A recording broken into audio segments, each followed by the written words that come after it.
Hello, welcome back to Tweet the Leader in You, where we chat about realistic leadership theories. My name is Templeton Sawyer, and it is a great pleasure. I'm so excited that we are back in person, back live, and what a great day to be in person with the great Tyler. What's going on, T, Johnny, whatever they call you on social media? What's going on, man? How are you? Good. It's a bit of a gray, groggy Saturday morning, so I'm a bit tired, but I'm really happy to be here. Listen, it's always good to be in great company like yourself.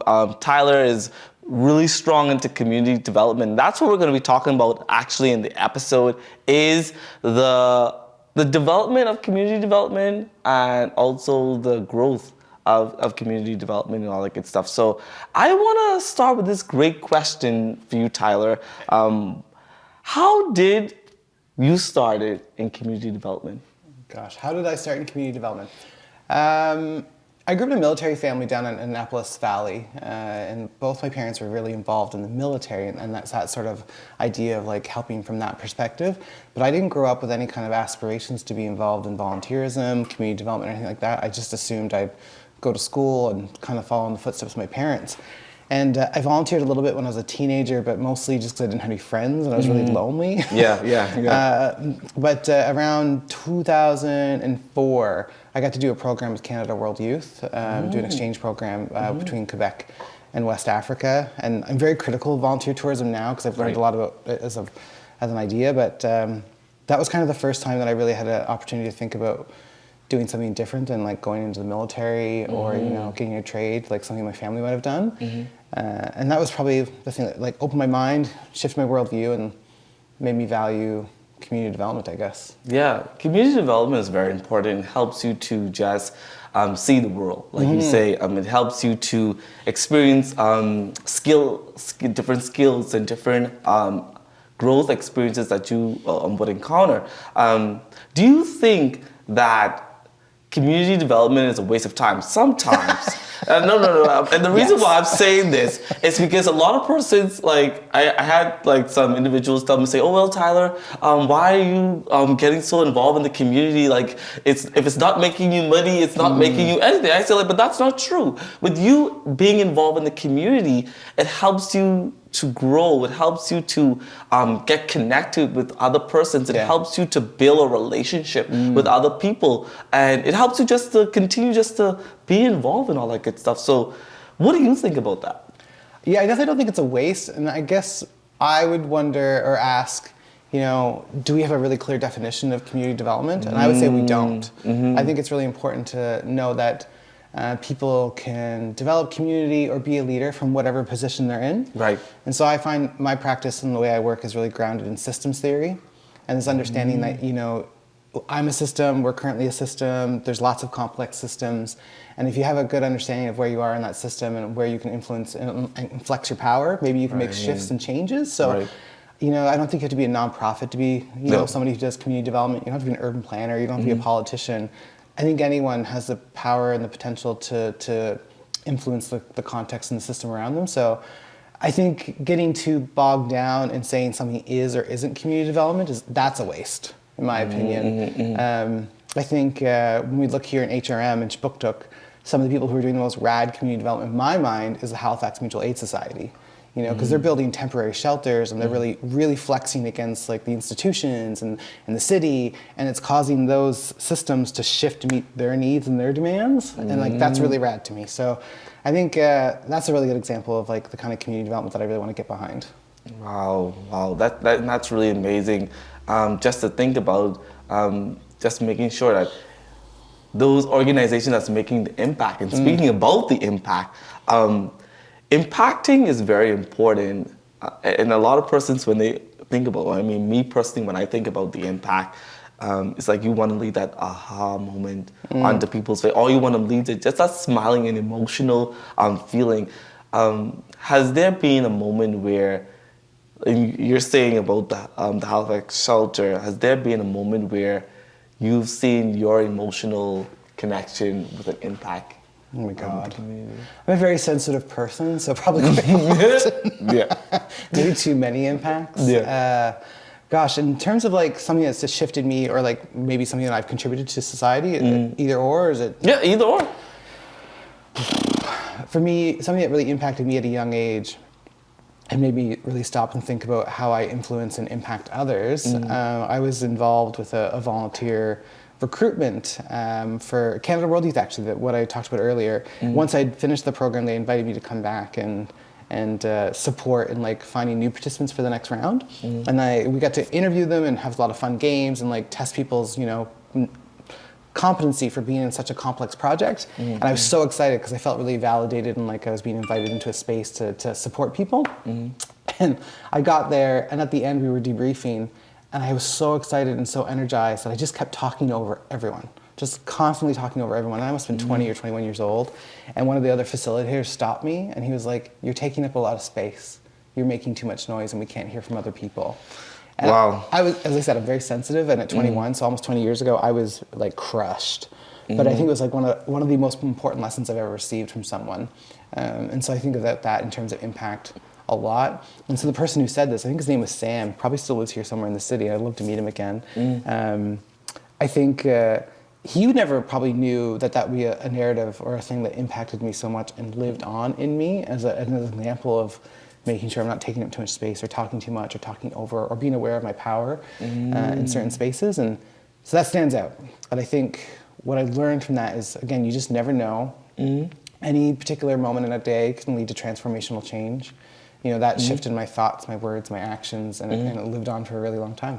So I'm very grateful. Wow, that's really amazing, and that's really good for you to share, because it's very important when you're going into different communities, you're looking at different perspectives. And for me, when I go into different communities, I know when to speak, I know when to just listen, and just be there to support versus adding my value. Because and this also speaks to my leadership is okay. I'm employment support practitioner, or I'm an executive director or something. But at the end of the day, when you're in certain atmospheres, you must know how to just be the tone supporter or the tone listener in certain settings. And I think that's very important. And speaking about being the tone supporter and the tone setter, how have you been the tone setter for your community?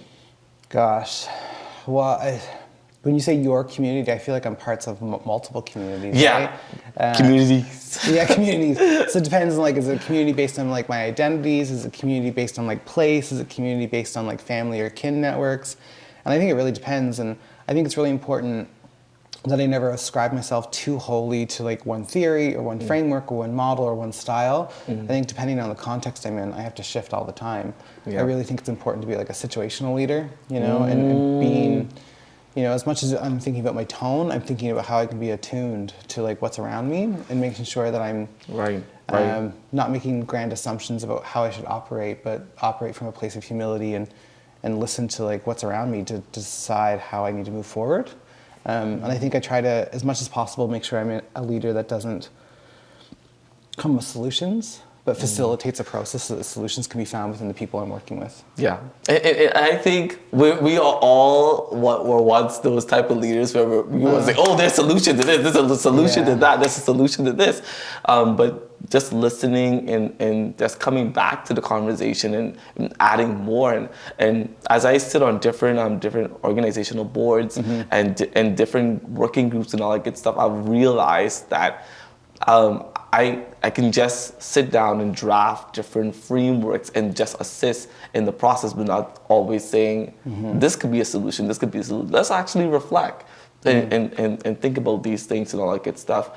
And I just love when it comes down to community development, you get to reflect on how you can add more involvement and more different perspectives. And that's why I love being in Canada in general, because of the different communities and also the different support and advocacy building of different communities, because it's very important to advocate. It's very important to make it make a difference and a change. But do you think that there's been a lot of advocacies going on in different communities so far? Have you been watching any of them? Have you been seeing them?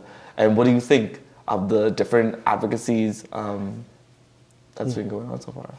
I know that I know that there's been the Black Lives Matter advocacy, the Asian and Indigenous advocacies that's been going on as well, and also there's been other different youth involvement and other different justice advocacy going. What do you think about that from a community perspective? I think there's lots of ways to affect change, but I think there's a lot of power in energy being kind of created and cultivated outside of dominant systems, and I think that has to happen through advocacy a lot of the time. And so when I talk about the Halifax Mutual Aid Society, you know, that's not a government solution, it's not a nonprofit, it's you know, advocacy that's coming from a somewhat informal network of people who are deeply caring, deeply resourced, or not deeply resourced, but they are able to leverage the resources and they can make change. And I think it's really, I would like to work towards a world where people didn't have to put their safety on the line to step into advocacy, because that's, I think, really flawed. And you know, capitalism and neoliberalism and all these other things are contributing to that, I think. But in the context that we're currently in, I think it's really important to create space and resources for people to demonstrate and protest and really use their voices. It's not something I'm heavily involved in, but I think it's really important. I think this is very important, and it also lies into my next question on who around you inspires you to be a community-driven individual. You spoke earlier about your parents. How have they driven you more into that passion? I'm definitely like the oddball out in my family. It was only until a few years ago that my dad even understood that I was getting paid to do work. He just thought it was a volunteer thing. I'll get to that in a little bit, but I'll let you continue to respond to that. I think they have a lot of respect for what I do now, and now they get it years later, because now I'm a social worker, so now it makes more sense. There's language that they can like tap into. They're very supportive, but from their own context, you know. A lot of people in my family don't have high school educations, you know. I'm the only one in my family who's gone to university. And so they're very supportive. I don't think they often understand what I'm doing. And they don't ask too many critical questions about it. But yeah, they get that I care about community and that I want to be involved. But yeah, they're supportive from their own place, which I think that's true for most parents. You know, they support based on their own context, and they do their best based on how they were raised. So, Right.